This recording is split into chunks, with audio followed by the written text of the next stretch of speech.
On the ribbon it says Americas Gratis. Thank you, America. This represents World War I, World War II,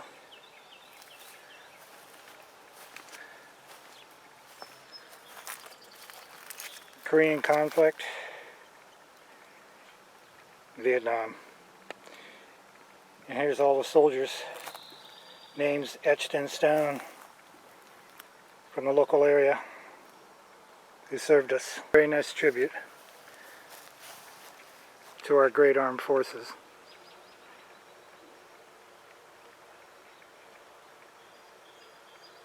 It's so peaceful here.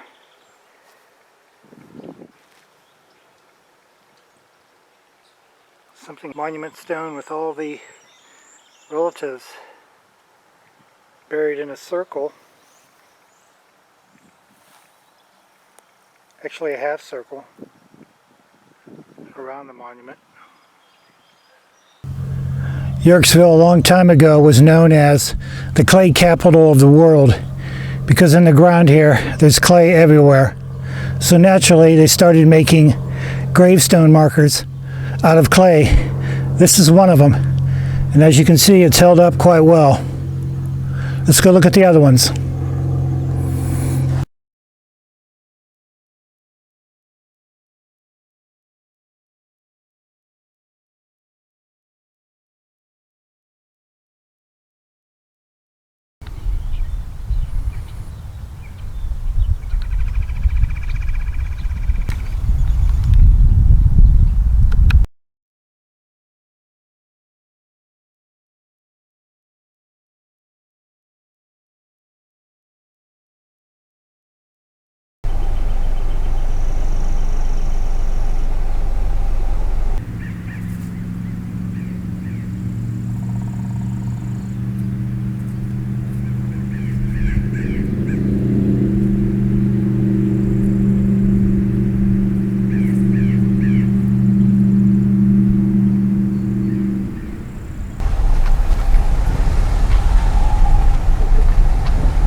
This is the most dramatic Civil War monument I've ever seen.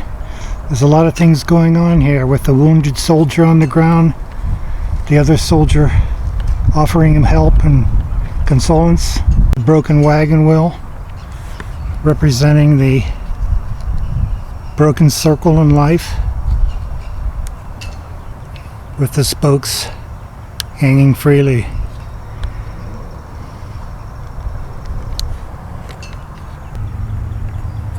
And the tree, of course, representing life that was cut short.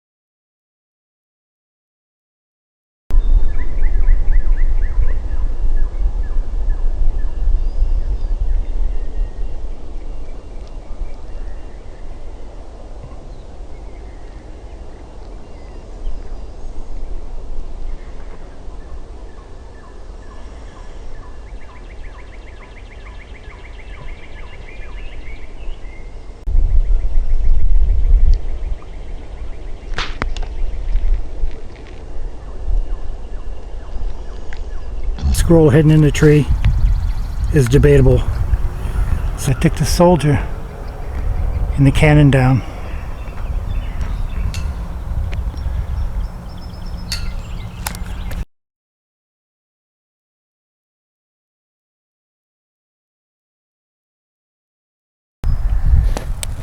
You'll see these every once in a while in the cemetery.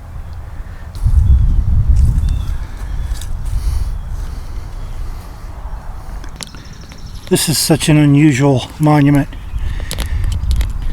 It's actually not a monument for any deceased person. It's a monument representing a chapter of the railroad. This caboose represents the Brotherhood of Railroad Trainmen. It does not represent the worker killed by a flying wheel off a train. That is just complete folklore. The Brotherhood of Railroad Trainmen was an insurance company, basically, which insured railroad workers. Many of them had very dangerous jobs, especially the brakemen. In some situations, the brakemen had to climb to the top of a car to operate the brake. I know this lettering says that a man died May 4th, 1900, but this does not indicate that the man is buried here. He possibly could have been the go-to person to help start up this insurance agency for all the workers.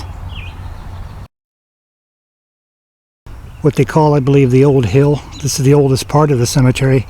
They had a couple of groups of people that come in here to help straighten these stones that are falling over. But there's so many of them here, you know, can't get to all of them, and many of the people here working were volunteers. I want to show you this down here. These look like grave markers that have been pulled out and are just stacked here for some reason. Maybe they don't know where they go. There was a fire here back in the day, and with the fire a lot of the gravesite records were destroyed.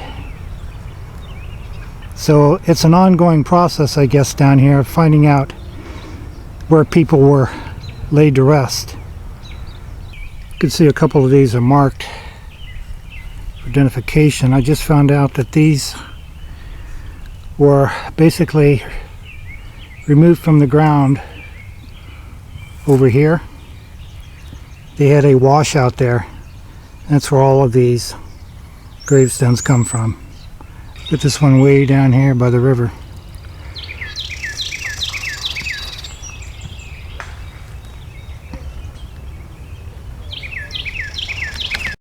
As you can see, a lot of the tombstones are just not tombstones anymore, really. They just look like rocks, all busted up and just lying there.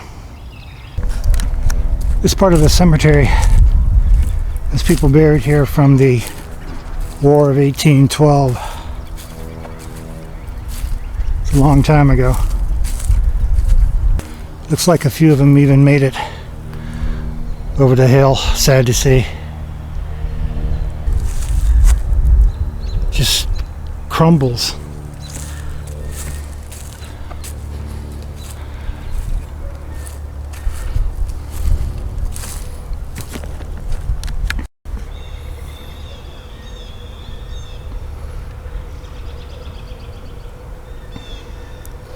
Squirrels are out.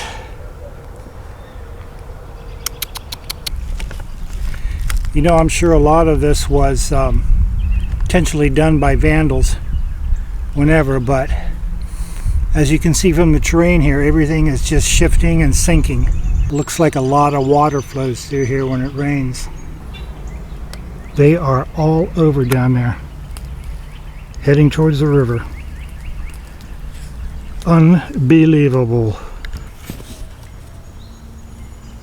There's a base to one.